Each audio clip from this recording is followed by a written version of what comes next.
All right. So here we are.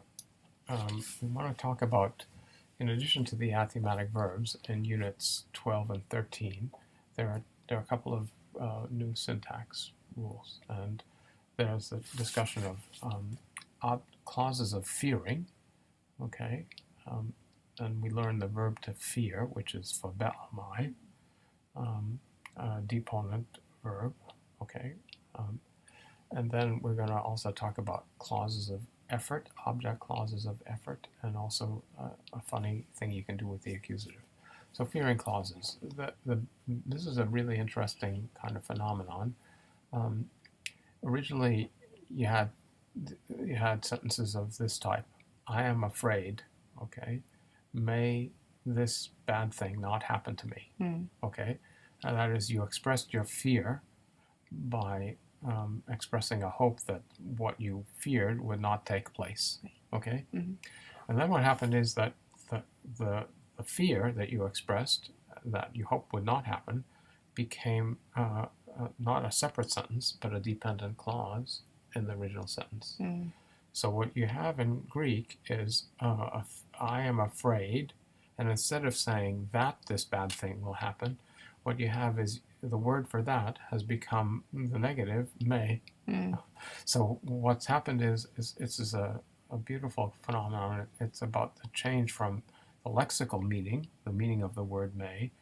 It doesn't mean not anymore. It becomes a grammatical thing that introduces a fearing clause.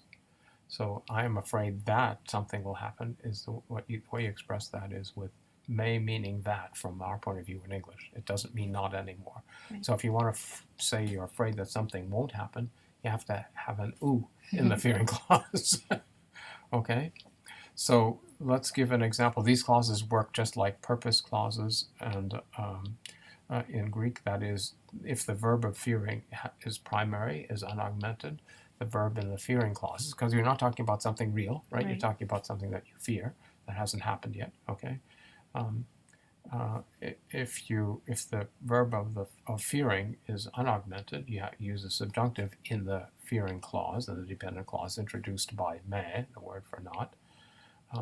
If the verb of fearing is past tense, has an augment, then the verb in the fearing clause is an optative. Okay, so it's the same syntactical rule as for purpose clauses. So we give you an example. The book gives you an example. Phobetai, he is afraid. Okay, or phobumai, I am afraid. Phobumai, let's do phobumai. So it's a contract verb that's deponent, and then you say may. Okay, that we're translating it that and not. Luse tous kakus.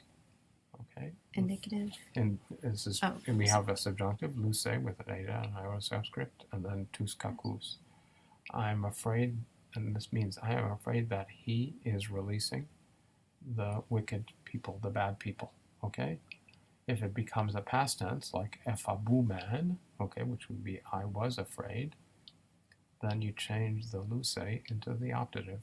So it's me luoi, lusai rather, or luseia, either one, not luoi. We're using aorist. Okay, luoi would be present. Depends on what you mean. Okay, yeah. Luseia or lusai. Okay, that's right with that accent. Then you use the optative instead of the subjunctive. I think it's a pretty simple construction. The trickiest part is to remember that after a verb of fearing, the may means that. Right. Okay. All right.